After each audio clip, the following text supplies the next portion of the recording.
Kapten Idrus, prajurit TNI Al yang baru saja pulang dari penugasan di Jakarta, berencana menengok ibunya yang sakit di Malang. Namun, di Terminal Arjosari, ia diserang sekelompok preman yang tak tahu siapa dirinya. Video pemukulan Idrus mendadak viral, memancing kemarahan publik dan perhatian pihak militer yang tak disangka salah satu preman ternyata mantan anggota militer yang dipecat. Penyerangan Idrus hanyalah pintu masuk ke sindikat kriminal terorganisir yang menjadikan terminal sebagai sarang pemerasan, narkoba, dan perdagangan manusia. Idrus yang awalnya hanya ingin pulang, kini terpaksa turun lagi ke medan perang demi menuntaskan keadilan dan mengamankan kampung halamannya sendiri. Langit Malang masih gelap ketika bus jurusan Jakarta-Malang merapat di Terminal Arjosari. Di kursi belakang, seorang lelaki berbadan tegap membuka mata. Kapten Idrus menghela napas, menggenggam tas ransel lusuhnya. Sudah seminggu, ia tidak tidur. Nyenyak sejak kabar ibunya jatuh sakit datang dari kampung. Tugas di Jakarta baru rampung kemarin sore, dan malam itu juga ia langsung naik bus. Tidak peduli betapa letihnya badan yang masih bau peluh dan debu jalanan. Tangga bus berderit pelan ketika Idrus turun. Dinginnya angin Malang memeluk wajahnya. Ah, bau tanah basah. Sudah berapa lama ia tidak mencium aroma kampung halaman? Tahun lalu, ia pulang cuma 2 hari. Itu pun harus balik, karena panggilan mendadak dari komandan. Langkahnya mantap melewati deretan bangku plastik dan kios rokok yang setengah tutup. Terminal Arjosari masih sama seperti dulu, penuh calo. Sopir cadangan merokok sambil tertawa, dan pedagang kopi yang tak pernah tidur. Idrus menarik kerah jaket, berusaha menutupi lambang pangkat di kaos dalamnya. Baginya, pulang ya pulang saja, tak perlu orang-orang tahu siapa dia.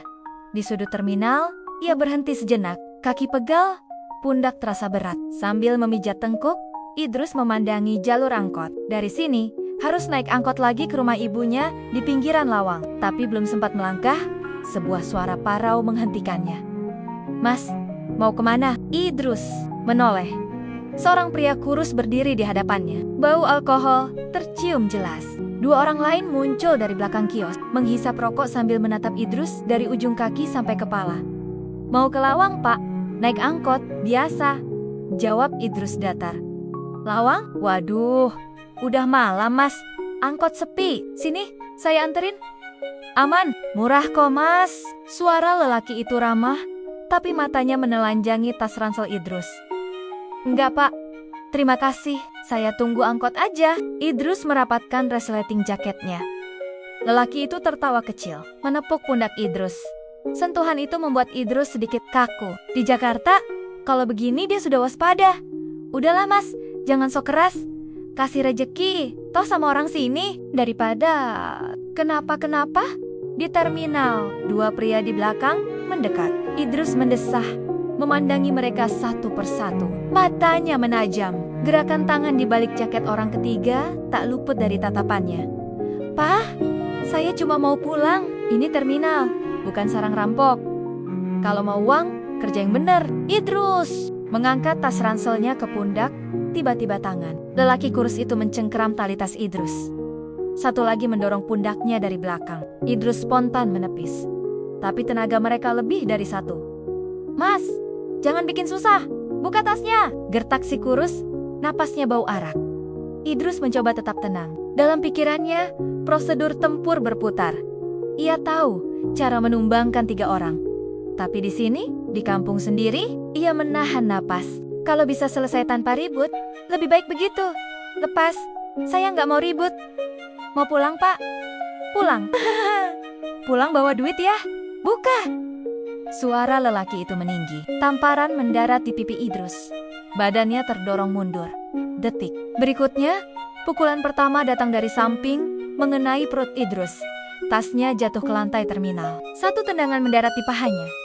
Idrus membalas dengan sikut ke rahang si kurus. Dentuman tulang beradu terdengar jelas. Si kurus mengerang, tapi 2 orang lainnya langsung menghajarnya dari belakang. Seseorang berteriak kecil di kejauhan, merekam dengan ponsel. Tapi orang-orang hanya melihat dari jauh. Di terminal, semua orang pura-pura tuli kalau bukan urusannya. Idrus merasakan darah hangat merembes di bibirnya. Satu pukulan lagi membuatnya limbung. Ia menangkis sekenanya, tapi jumlah mereka lebih banyak. Tenaganya habis. Rasa capek semalaman di bus menekan sendinya. Pria ketiga menarik tas ranselnya, merobek resleting, buku catatan, sepasang sepatu dinas, dan beberapa bungkus obat untuk ibunya jatuh berceceran. Ambil dompetnya, cepat! Idrus mencoba meraih kembali tasnya, tapi lututnya ditendang keras. Matanya berkunang. Samar-samar ia mendengar suara motor lewat, klakson angkot, dan orang-orang bergumam. Sebuah pukulan terakhir mengenai pelipisnya. Dunia Idrus gelap seketika. Di kejauhan, lampu terminal berkedip redup. Malang dingin, terminal tetap ramai, dan seorang kapten TNI terbaring tak sadarkan diri di lantai terminal sendirian, dengan darah menetes dari sudut bibirnya. Tanpa mereka sadari, satu video rekaman berdurasi 2 menit baru saja terkirim ke grup Facebook Arek Malang. Dalam hitungan menit, wajah Idrus yang lebam mulai menyebar ke layar-layar ponsel. Terminal tak pernah tidur, tapi malam itu, tidur nyenyak orang-orang di dalamnya bakal terganggu. Dan Idrus yang hanya ingin pulang, justru terpaksa kembali ke medan perang di kampung halamannya sendiri. Pagi di Malang selalu datang dengan dingin yang menempel di kulit. Cahaya matahari merangkak pelan di antara pepohonan terminal yang kusam. Sementara itu, di bangku kayu dekat pos keamanan, Idrus terbangun dengan kepala berat dan rasa perih di pipinya. Sisa darah kering menempel di sudut bibirnya samar-samar. Ia mendengar suara orang berbisik. Seorang petugas kebersihan berdiri canggung di dekatnya, membawa sapu lidi yang sejak tadi hanya digenggam tanpa dipakai. "Pak, Bapak nggak apa-apa?" tanya petugas itu pelan. Idrus menarik napas, menahan nyeri di rahang. Ia mencoba berdiri, tapi lututnya ngilu. Dengan sisa tenaga, ia meraih tas ransel yang entah bagaimana masih tergeletak di bawah bangku. Separuh isinya raib, dompetnya hilang. "Preman, semalam," gumam Idrus. Lebih ke diri sendiri, petugas kebersihan itu menatapnya dengan sorot mata iba. "Saya lihat orang-orang mukulin Bapak, tapi saya takut." "Maaf Pak." Idrus menggeleng. Ia tahu, di terminal seperti ini, orang-orang lebih sering memilih diam. Bukan pengecut, hanya tahu kapan harus jaga diri. Ia menepuk bahu si petugas, mencoba tersenyum meski sudut bibirnya perih. "Nggak apa-apa Mas, terima kasih udah jagain tas saya." Belum sempat lanjut bicara, ponsel jadul di kantong jaketnya bergetar. Satu pesan masuk dari nomor tidak dikenal. "Pak, saya rekam video semalam. Saya upload ke Facebook. Ini linknya." Jari Idrus kaku sejenak. Ia membuka link itu. Video berdurasi 2 menit itu menampilkan dirinya yang dipukuli, didorong, dijatuhkan. Ada suara orang tertawa, terdengar jelas umpatan mabuk para preman, dan di bawah video itu puluhan komentar bermunculan. "Gila, terminal makin parah, kasihan. Katanya tentara lo itu, mana polisi, preman makin berani.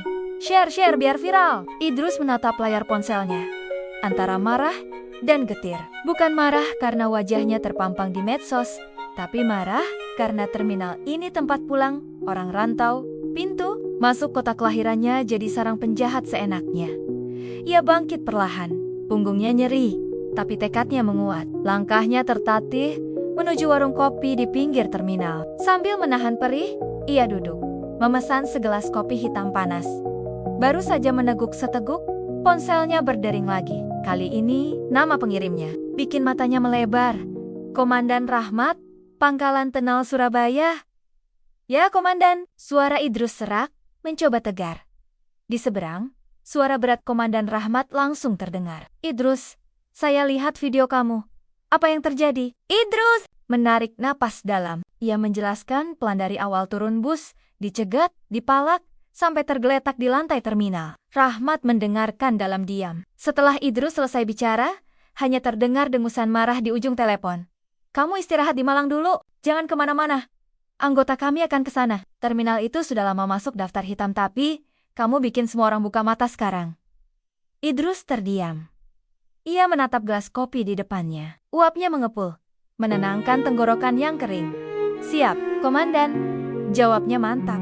Sambungan terputus. Idrus menatap keluar warung. Terminal masih ramai, sopir angkot berteriak. Calo menawarkan tiket bus, pedagang bakso mendorong gerobak. Semua tampak normal, seolah tak ada peristiwa semalam. Tapi di sudut lain, Di ruang kecil pos keamanan, dua anggota TNI berpakaian sipil mulai berbicara dengan petugas keamanan terminal. Mereka menunjukkan foto wajah preman yang terekam di video. Satu persatu, orang di sekitar terminal diam-diam dipanggil, diinterogasi. Sementara itu, di markas TNI Al Surabaya, Komandan Rahmat memanggil rapat mendadak. Di layar proyektor, wajah Idrus lebam terpampang jelas. Satu persatu nama muncul di papan data. Nama preman, jalur operasi, dugaan jaringan.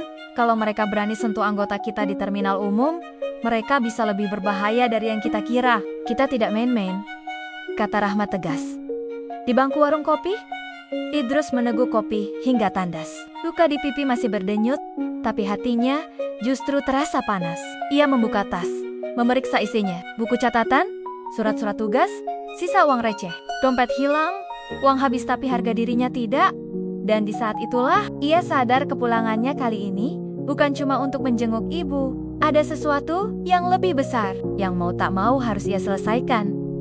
Di bangku terminal yang dingin, Kapten Idrus menatap kosong ke arah pintu keluar. Terminal Malang, yang dulu jadi pintu pulangnya, kini berubah jadi medan tempur yang tak pernah ia duga. Dan ia tahu betul ia tidak akan lari.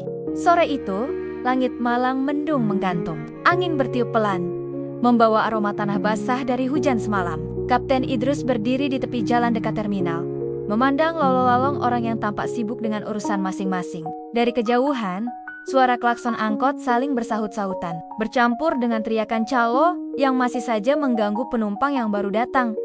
Di saku jaketnya, ponsel bergetar lagi. Idrus melirik sebuah pesan masuk dari Komandan Rahmat. Tunggu tim di warung kopi dekat pos parkir. Jangan bergerak sendirian.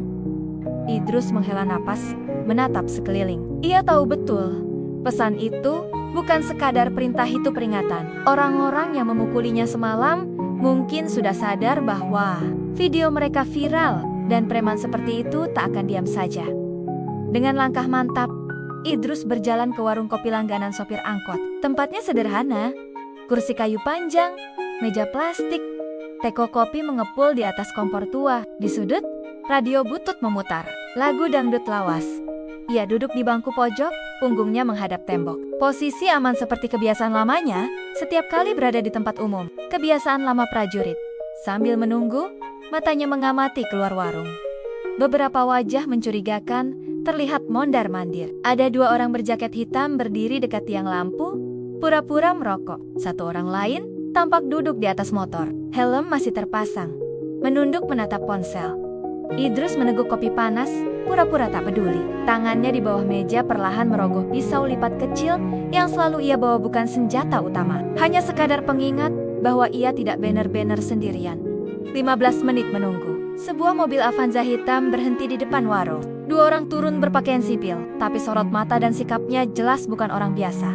Yang lebih muda, berpakaian kemeja biru, menghampiri Idrus lebih dulu. Ia memberi salam cepat, lalu duduk berseberangan. Kapten Idrus, saya Letu Andra, ini Kopda Rio.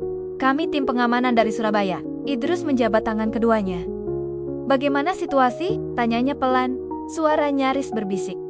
Andra membuka map coklat. Isinya beberapa lembar foto buram, hasil tangkapan layar video. Di situ terlihat jelas wajah para preman yang menghajarnya. Semalam, kami sudah identifikasi 4 orang. 3 preman kelas teri, satunya ini. Andra menunjuk foto pria berambut cepak dengan bekas tato di leher. Namanya Rudi, mantan prajurit yang dipecat 3 tahun lalu. Dia otaknya.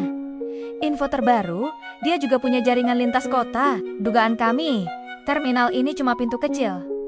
Idrus mendengus. Dulu saya pernah dengar nama dia waktu di Jakarta. Dia sempat bikin masalah di barak. Andra mengangguk. Nah, sekarang dia main preman, punya anak buah, pungli, pemerasan, narkoba skala kecil. Tapi yang bahaya, dia masih punya kontak ke orang-orang berseragam yang kotor. Suasana warung mendadak terasa lebih sumuk. Idrus menatap kopi yang tinggal separuh, lalu menatap Andra. Dalam. Jadi maksudmu, ini bukan sekadar gerombolan tukang pala? Andra menggeleng pelan. Tidak. Kami curiga dia sedang bangun jaringan baru. Mungkin dia pikir dengan mukulin tentara di terminal, dia bisa tunjuk gigi. Idrus menghela napas panjang. Di luar, Gerimis mulai turun menepok-nepok atap seng warung. Ia meremas jari-jarinya, menahan gemas. Luka di pipinya masih terasa niat teni hutan. Jadi pengingat betapa beraninya Rudi dan anak buahnya menodai nama seragam. "Langkah kita apa sekarang?" tanya Idrus. Kopdario yang sedari tadi diam, akhirnya angkat bicara. Suaranya pelan, tapi nadanya keras. "Malam ini, kami sweeping kecil. Tangkap 2 ekor dulu buat umpan. Kita tarik informasinya pelan-pelan. Kalau kapten mau, bisa ikut memantau." Dari jauh, Idrus tersenyum tipis, tapi tatapannya dingin. "Tidak, saya tidak mau hanya memantau. Mereka pukul saya di depan orang banyak. Saya mau berdiri di depan mereka. Biar mereka lihat saya masih di sini." Andra dan Rio saling pandang, lalu mengangguk mantap. Di luar warung, gerimis berubah jadi hujan deras. Orang-orang berlarian mencari tempat berteduh. Tapi di sudut lain, terminal, beberapa pria berjaket hitam tetap berdiri di tempat. Mata mereka menatap ke arah warung kopi mereka tahu. "Buruan, mereka belum pergi." Idrus memutar pisau lipatnya pelan di bawah meja. Hatinya hangat oleh amarah yang sulit dibendung. Ia sudah terbiasa menghadapi ancaman di laut, di kapal, di wilayah perbatasan, tapi di tanah kelahirannya sendiri, dipukul seenaknya di terminal, itu hal lain, itu penghinaan. Sambil menatap hujan, di luar, Idrus meneguk sisa kopi. Suara hujan menutupi detak jantungnya yang berdegup cepat. Dalam benaknya, ia sudah bisa membayangkan langkah demi langkah pembalasan ini. Terminal ini akan segera berubah, dan mereka yang berani merendahkan seragamnya akan segera merasakan balasannya. Hujan masih mengguyur malang tanpa jeda, seperti enggan berhenti menurunkan dingin ke bumi. Genangan air mulai mengalir di sepanjang trotoar terminal, membawa sampah-sampah plastik kecil menepi ke selokan. Di sudut warung kopi, Idrus masih duduk. Di kursi yang sama, kopinya sudah lama habis, diganti dengan rokok kretek yang mengepul pelan di jemarinya. Di luar, Andra dan Kopdario berdiri berdua, tampak sedang berkomunikasi melalui handi talkie kecil yang nyaris tak terdengar. Sesekali Andra melirik ke arah Idrus, seolah memastikan sang kapten tetap aman, meski hati mereka tahu Kapten Idrus bukan orang yang mau hanya duduk diam. Beberapa sopir angkot masih lalu lalang di terminal, pura-pura tak peduli. Padahal mereka tahu malam ini suasana terminal berbeda. Entah kabar dari mana, desas-desus sweeping TNI sudah menyebar cepat. Preman-preman kecil, banyak yang sudah kabur lebih dulu. Tinggal sisa orang-orang keras kepala yang merasa kebal hukum. Idrus membuang puntung rokoknya ke asbak, lalu berdiri pelan. Kakinya menjejak lantai warung yang mulai basah karena hujan terbawa angin. Ia merapikan jaketnya, menepuk bahu Andra. "Bagaimana? Sudah siap?" tanyanya singkat. Andra mengangguk, menurunkan suara. "Target 2 orang. Lokasi di belakang parkiran bus malam. Kita jemput diam-diam. Hindari ribut di sini. Sinyal teman-teman di lapangan sudah hijau." Idrus mengangguk. Sorot matanya teduh, tapi tegas. Hujan yang menetes di ujung rambutnya tak dihiraukan. Baginya, dingin dan basah tak ada artinya dibanding panas, amarah di dadanya. Mereka bertiga berjalan menepi ke gang kecil di samping terminal. Beberapa orang pura-pura tak melihat. Di sudut gelap, 2 anggota TNI berpakaian preman lain sudah menunggu. Senyap, tak ada suara, kecuali gemericik air hujan dan dengusan napas di bawah jas hujan tipis mereka. Andra memberi isyarat dengan jari. 2 orang preman sedang duduk di atas motor, berteduh di bawah atap seng pos parkir tua. Satu merokok sambil sesekali tertawa kecil. Satunya lagi tampak gelisah, memandangi layar ponselnya, mungkin sedang menunggu perintah bosnya. Idrus berdiri, setengah bersembunyi di balik dinding. Sekilas matanya menatap wajah preman itu jelas. Salah satunya adalah pria yang menendang punggungnya semalam. Bekas luka lebam di sudut bibir preman itu masih jelas terlihat di bawah lampu temaram. Andra berbisik, "Kita tangkap hidup-hidup, jangan sampai teriak, nanti kabur semua." Idrus hanya mengangguk, mengencangkan genggaman di pisau lipat di balik saku. Matanya dingin, tidak gentar sedikit pun. Isyarat tangan melayang. Dalam hitungan detik, 4 orang bergerak bersamaan. "Kopda!" Rio memelintir tangan si perokok dari belakang, menekan mulutnya dengan telapak tangan agar tak sempat berteriak. Andra merangsek ke preman satunya, mengunci lehernya sambil menempelkan tangan lain ke mulut. Keduanya terkejut, panik, tapi tak sempat meronta lama. Dalam hitungan detik, 2 preman itu sudah dibekuk dan diseret ke gang gelap. Hujan makin deras, menutupi suara apapun yang mungkin lolos dari mulut mereka.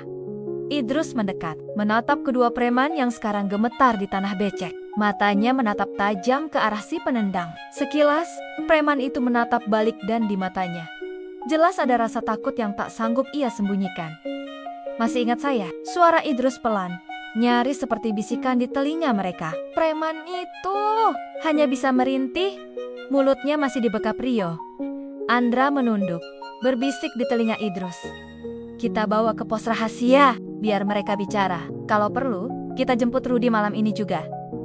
Idrus tak menjawab. Ia hanya menatap hujan yang jatuh, membasahi kepalanya. Hujan ini seolah mencuci luka di pipinya, tapi tidak sanggup membasuh amarah di hatinya. Baginya, malam ini baru permulaan. Dua preman kecil ini hanya kunci membuka pintu ke gerbang yang lebih besar jaringan kotor yang harus ia bongkar habis-habisan. Saat dua preman itu digiring ke mobil Avanza hitam, Idrus berjalan paling belakang. Langkahnya mantap, menapaki aspal basah dengan suara gemeretak pelan. Dari kejauhan, lampu-lampu terminal berpendar redup, tertutup tirai hujan. Malam seolah memberi restu pada rencana penjemputan ini. Di kursi depan mobil, Andra menoleh ke Idrus. "Siap, Kapten. Kita mulai gali info malam ini." Idrus hanya menatap lurus ke depan. Rahangnya mengeras. "Jangan kasih ampun, tanya semuanya. Siapa Rudy? Siapa di belakangnya? Siapa yang sok pegang senjata? Kita bersihkan terminal ini sampai akar-akarnya." Kopdario menutup pintu mobil dengan pelan. Mesin meraung, membelah hujan di jalan sempit terminal. Dari balik kaca, buram. Kilatan lampu jalan terlihat seperti kilau perlawanan yang baru saja dinyalakan. Hujan masih belum reda, tapi di balik tirai air yang jatuh deras, Kapten Idrus tahu, malam ini ia tidak sendiri. Malam ini, terminal bukan lagi sarang bagi penindas kecil yang merasa kebal hukum. Malam ini, tanah kelahirannya punya penjaga yang pulang untuk menagih keadilan, dan hujan biarlah tetap turun. Karena di balik hujan, Kapten Idrus sudah bersiap, dan orang-orang yang pernah menodai seragamnya tak akan bisa tidur tenang lagi.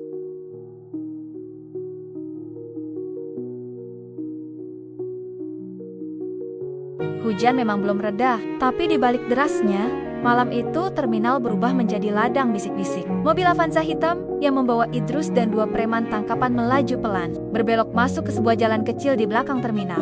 Sana, sebuah bangunan semi permanen berdiri setengah tersembunyi di balik pagar seng berkarat bangunan tua bekas pos logistik. Kini jadi markas rahasia tim Intel.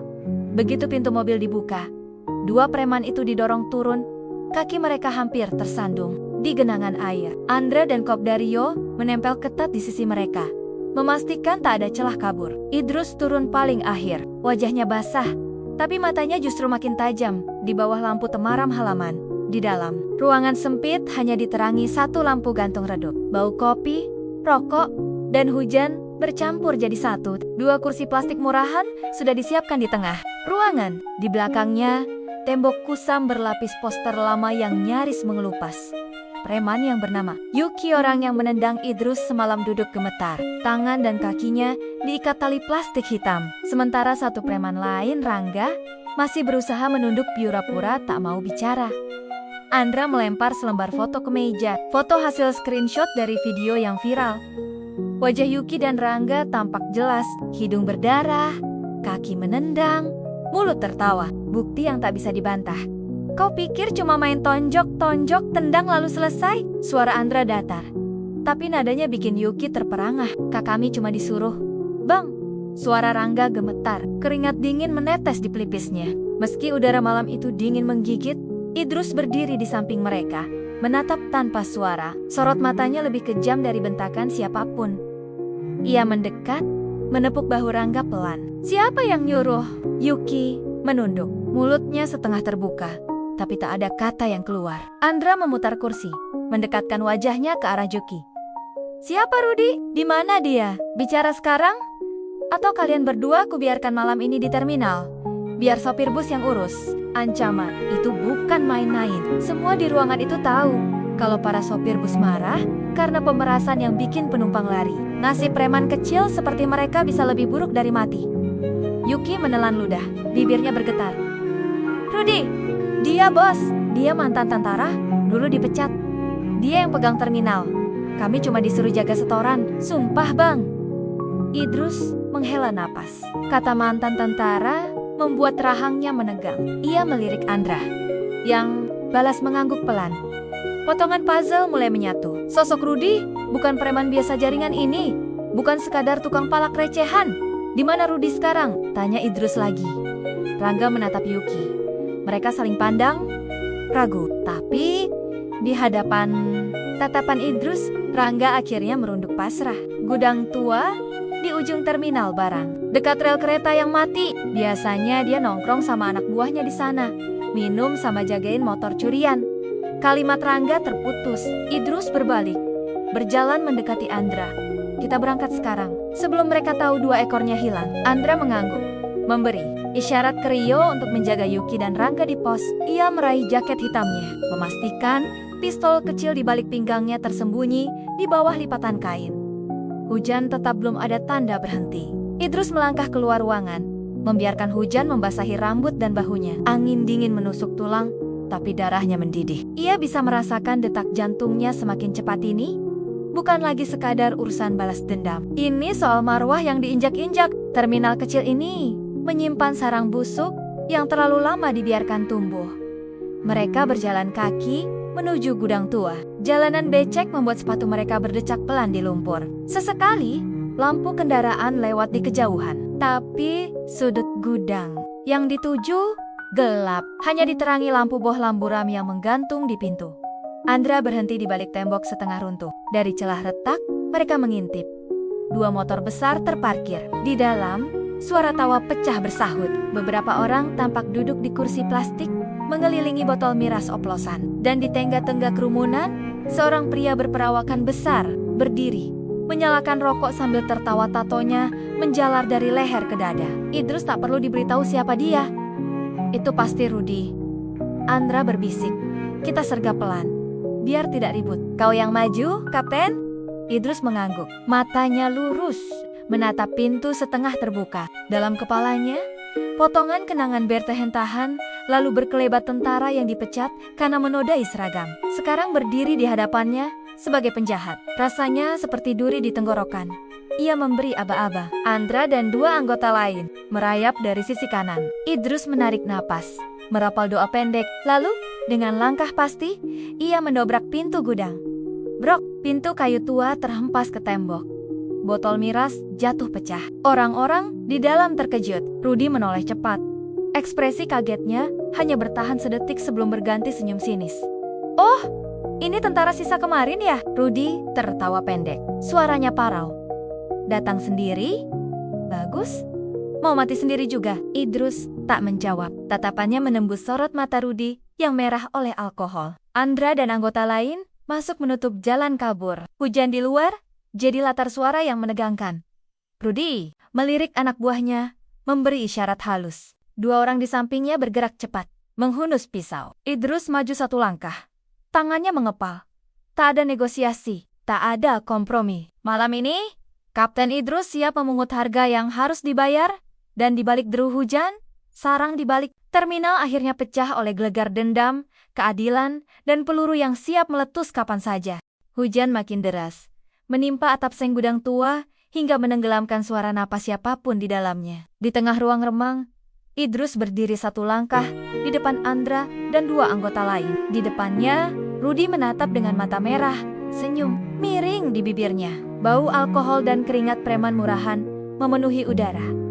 Kau pikir bisa main masuk ke sarangku, tentara? Rudy mendengus, membuang puntung rokok ke lantai, lalu menginjaknya. Kau cuma umpan. Teman-temanmu di luar terminal sudah kutebar orang. Kau pikir cuma kau yang punya pasukan? Idrus diam, tatapannya menusuk, rahangnya mengeras.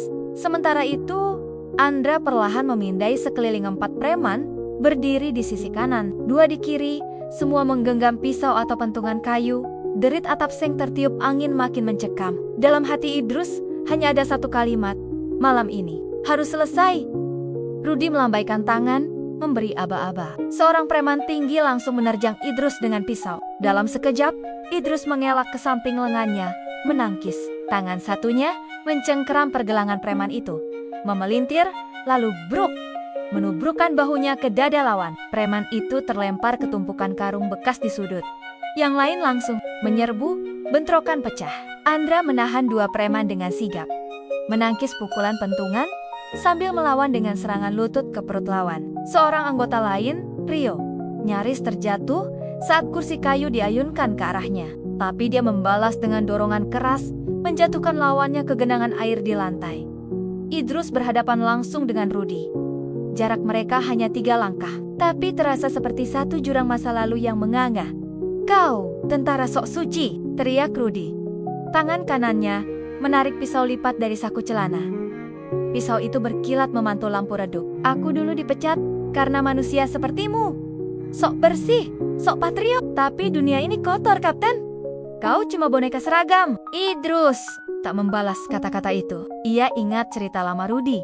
Dulunya prajurit yang dipecat karena penipuan dana logistik, kabur, menghilang, dan kini menjelma raja kecil di terminal. Dan malam ini, dosa lama itu menuntut balasan. Rudy maju, pisau terayun cepat ke arah dada Idrus. Idrus menunduk, menahan lengan Rudy dengan siku. Tangan kirinya memukul ulu hati lawan. Rudy mendesis, mundur setapak, lalu menebas lagi ke arah bahu Idrus. Pisau itu sempat menggores lengan Idrus tipis. Panasnya menyalakan amarah. Idrus meraih pergelangan tangan Rudy, memelintir ke belakang, membuat pisau jatuh beradu ke lantai. Rudy tak tinggal diam, sikutnya menghantam rahang Idrus. Sakit. Idrus terpental 1 langkah, sudut bibirnya basah darah. Di sudut ruangan, Andra berhasil menjatuhkan 2 preman. Napasnya terengah. Rio menahan bahu yang memar, tapi berdiri siaga dengan pentungan lawan yang kini jadi senjata balasan. Rudy tertawa pendek. Napasnya berat. "Kau pikir tentara sepertimu bisa bersih di tempat kotor kayak begini, hah?" Idrus meludahkan darah di sudut bibir. Ia menatap lurus, tanpa gentar. "Tentara dibentuk untuk membersihkan tempat kotor, termasuk bangkai sepertimu." Benturan bahu terjadi lagi. Idrus merangsek maju. Tinjunya menghantam tulang pipi Rudy denting. Pisau yang jatuh masih menggema di lantai basah. Rudy mencoba membalas dengan pukulan brutal, tapi Idrus lebih cepat mengunci leher Rudy dari samping, menjatuhkannya ke lantai. Mereka bergumul di genangan air. Rudy berontak, berusaha meraih pisau yang tergelincir di dekatnya. Idrus menahan tangannya, menindih dengan lutut. Satu tangan Idrus mencengkeram kerah jaket Rudy, mendekatkan wajah mereka. "Kau bukan tentara lagi, kau sampah," bisik Idrus di telinga Rudy.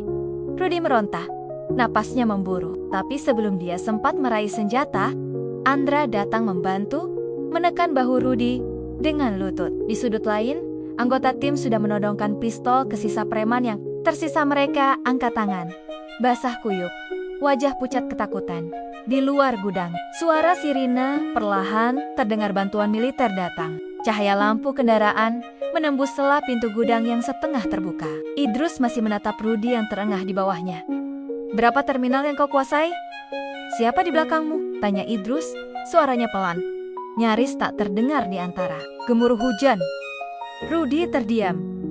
Tatapan matanya liar. Sesaat, ia tertawa pendek gila. "Kau pikir aku sendiri? Ini baru ujungnya, Kapten. Jakarta, Surabaya, sampai pelabuhan. Hahaha, kau pikir kau bersih-bersih apa? Lalat di tumpukan sampah." Andra menahan napas, menatap Idrus. Malam ini memang baru permulaan, tapi untuk malam ini, setidaknya satu sarang busuk telah dibongkar.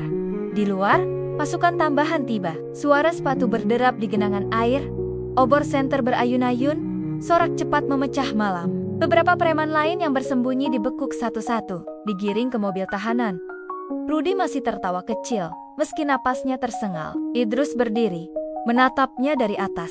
Luka di lengannya terasa perih, tapi tak sebanding dengan kepuasan menegakkan kehormatan yang sempat diinjak. Hujan seolah berhenti di telinga Idrus. Di luar gudang, langit masih gelap, tapi di dadanya, bara keyakinan baru menyala. Malam ini, Kapten, Idrus tak hanya pulang untuk ibunya. Ia pulang untuk membersihkan sarong-sarong busuk yang mengotori jalan pulang siapapun. Dan dari gudang tua di pinggir terminal, namanya akan jadi pesan. Berseragam atau tidak, prajurit tetap prajurit. Subuh merangkak pelan di atas kota Malang, membasuh sisa hujan semalam yang masih membekas di jalanan basah. Di halaman markas sementara yang didirikan tak jauh dari terminal, Kapten Idrus berdiri memandangi meja panjang penuh berkas, peta, dan laptop yang menampilkan cuplikan rekaman CCTV terminal. Lengan kirinya diperban. Perih luka semalam masih terasa, tapi pikiran Idrus lebih nyeri daripada luka fisiknya. Matanya menatap layar monitor. Adegan saat ia dikeroyok terekam jelas. Detik demi detik yang sempat membuatnya hampir kehilangan nyawa, kini jadi bahan penyelidikan. Di sampingnya, Andra menahan kantuk sambil main koret-koret di buku catatan. Beberapa anggota tim bergantian keluar masuk tenda darurat, membawa laporan tangkapan semalam. Rudy masih keras kepala, tanya Idrus pelan tanpa menoleh. Andra mendesah, meletakkan pulpen. Iya, Kapten. Dia lebih banyak ketawa daripada ngomong, tapi kita nemu catatan transaksi. Ada nama orang yang sering kirim uang ke dia, Darto. Alamatnya di Surabaya. Idrus meremas jari-jarinya, menahan emosi. Dalam benaknya, jaringan ini tak mungkin berdiri tanpa punggung kuat. Preman rendahan tak akan punya cukup nyali melawan aparat kalau tak ada yang pasang badan di belakang. Andra melanjutkan, selain Darto, ada juga data pengiriman barang. Bungkusnya logistik sembako, tapi nilainya aneh, terlalu besar. Kita curiga barangnya narkoba, senjata, atau keduanya. Idrus mengangguk. Jantungnya berdetak cepat. Kalau benar, maka Rudy bukan sekadar kepala preman terminal. Dia simpul, kecil. Dari benang kusut kejahatan terorganisir yang merembet ke kota-kota besar. Matahari pagi menembus tirai tenda. Idrus menarik napas panjang, menatap Andra. Kita harus ke Surabaya. Sebelum kabar ini bocor, Darto pasti kabur. Kita harus tangkap dia sebelum dia bersih-bersih jejak. Andra terdiam sejenak, lalu menepuk bahu Idrus. Kau yakin mau terjun lagi dalam keadaan begini? Kau pulang ke Malang, harusnya buat jenguk ibumu, Kapten. Biar kami yang bereskan. Justru karena ibu saya, Andra, Idrus memotong pelan. Suaranya sedikit bergetar. Kalau sarang begini nggak dibersihkan, jalan pulang orang lain juga kotor. Anak-anak kecil di terminal itu bakal tumbuh lihat preman begini terus. Ibuku ajarin saya, pulang itu bukan cuma ke rumah, tapi ke tempat orang-orang kita numpang hidup. Andra terdiam. Bibirnya mengerucut menahan haru. Sesaat kemudian, ia mengangguk mantap. Baik, Kapten, saya ikut. Saya kontak markas. Kita minta backup di Surabaya. 3 jam kemudian, Idrus, Andra, dan 2 anggota lain sudah melaju di jalan tol Malang-Surabaya dengan mobil hitam tak bertanda. Di kursi belakang, Rio membuka peta digital dan catatan transaksi. Di pinggir catatan, nama-nama penerima uang kecil terhubung ke Darto. Semuanya mengarah ke satu lokasi, gudang distribusi di kawasan industri pinggir kota. Kalau dugaan kita benar, Darto ini pemain lama. Modusnya kirim barang haram dibungkus logistik resmi. Jelas Rio. Dia pakai preman terminal buat nutup jalur darat. Kalau kita potong di Surabaya, rantainya lumpuh setengah. Idrus menatap jalanan di depan. Pikirannya melayang ke ibunya. Di rumah sakit, semalam ia hanya sempat menghubungi lewat telepon. Mendengar suara ibunya yang parau menahan batuk. Ibu, Idrus pulang sebentar lagi. Tunggu, Idrus. Itu janji yang berulang di kepalanya, jadi bahan bakar di balik rasa lelah. Mobil berbelok masuk jalanan industri. Deretan gudang kontainer berjajar rapi, tapi sepi di jam kerja awal. Mereka memarkir agak jauh. Turun dengan langkah hati-hati. Andra mengacungkan tangan, memberi aba-aba pada Rio dan 1 anggota lain untuk bergerak memutari sisi kanan gudang. Idrus dan Andra merunduk di balik truk kontainer. Bau oli, besi tua, dan debu menyesak napas. Target di dalam, bisik Idrus. Rio di earpiece menjawab. Darto, di kantor kecil lantai 2, ada 3 anak buah di bawah. Kita bisa sergap dari pintu samping. Andra melirik Idrus, menunggu komando. Idrus menatap bangunan kusam itu, lalu mengangguk pelan. Isyarat tangan terangkat. Tim pecah ke posisi masing-masing. Suara engsel pintu karatan nyaris tertutup suara angin pelabuhan. Mereka merayap naik ke lantai 2, melewati tangga besi berderit. Di balik pintu kayu kusam, suara musik dangdut samar terdengar. Darto tak sadar ada badai datang menjemputnya. Andra berdiri di samping pintu, siap menendang. Idrus menghela napas sekali, merasakan perban di lengannya sedikit mengencang. Ia mengangguk. Brak, pintu ditendang. Darto terlonjak dari kursinya, rokok jatuh dari bibirnya. Mata lelahnya membelalak melihat 4 orang berseragam loreng masuk dengan pistol terarah. "Darto, kau ikut kami," suara Idrus dingin. "Permainanmu selesai." Darto hendak berlari, tapi Rio sigap meringkusnya, menekuk tangannya ke punggung. Darto meronta, mulutnya memaki tak jelas, tapi tatapan matanya lebih berbahaya dari umpatan lidahnya. "Kalian pikir ini berakhir di aku? Hah? Kalian pikir ini cuma gudang? Kalian gak tahu apa-apa? Hahaha." Darto tertawa, gigi kuningnya berkilat di bawah lampu redup. "Kalian main di jalur yang salah. Tentara, ini permainan orang-orang besar." Idrus mendekat, menatap mata Darto yang liar. Untuk pertama kali, Idrus merasakan gigil aneh di punggungnya, bukan karena takut, tapi karena ia sadar apa yang mereka buka mungkin lebih besar dari yang ia kira. Di luar, suara sirena kembali meraup. Pasukan pengaman datang, mengangkut Darto dan anak buahnya ke mobil tahanan. Idrus berdiri di pinggir pintu lantai 2, memandangi deretan kontainer yang basah oleh embun pagi. Andra menghampiri, menepuk pundaknya pelan. "Bagus, Kapten, kita dapat satu simpul lagi." Idrus menarik napas panjang. "Satu simpul putus, tapi jaringnya masih di mana-mana." Andra mengangguk, menatap langit yang mulai biru di kejauhan. "Tenang, Kapten, kita sudah mulai. Orang-orang kotor ini nggak akan pernah tidur tenang lagi." Idrus diam. Dalam hati, ia berbisik pelan, "Ibu, sebentar lagi Idrus pulang." Tapi sebelum itu, Idrus bersihkan jalan pulang dulu. Mentari sore menetes di balik jendela rumah sakit. Bau anci, deputi ke suara mesin infus, dan langkah suster terdengar samar di lorong-lorong. Di salah satu bangsal VIP sederhana, seorang perempuan tua terbaring lemah, wajahnya pucat, keriputnya menua bersama waktu. Ibu Kapten Idrus, perempuan yang di rahimnya pernah tertanam harap pulang bagi seorang anak. Pintu kamar terbuka perlahan. Idrus masuk dengan langkah pelan. Seragamnya masih lusuh, bau debu jalanan, lengannya masih diperban, tapi tatapan matanya teduh, seolah beban kemarin sudah ia tinggalkan di jalan. "Ibu," bisik Idrus pelan. Perempuan itu membuka mata perlahan. Di matanya ada pendar haru, senyum tipis yang hanya bisa dibuat seorang ibu ketika anaknya pulang dengan selamat. Idrus meraih tangan ibunya, menciumnya dalam-dalam, menghirup wangi yang tak pernah bisa diganti apapun, bau rumah, bau pulang. "Maaf Idrus telat, Bu." Suaranya pecah, menahan isak yang sejak kemarin ia ikat di dada. Sang ibu mengelus rambutnya, pelan, meski tangannya bergetar lemah. "Kamu pulang, Nak. Itu cukup. Ibu gak minta apa-apa lagi." Idrus menggenggam tangan ibunya lebih erat, mencoba memindahkan sedikit tenaga pada tulang rapuh yang dulu jadi pondasi hidupnya. Di luar kamar, Andra berdiri bersama beberapa perwira lain. Mereka menunggu, membiarkan Kapten Idrus menikmati detik-detik yang bahkan bagi prajurit sekuat apapun selalu jadi detik paling mahal, waktu dengan seorang ibu.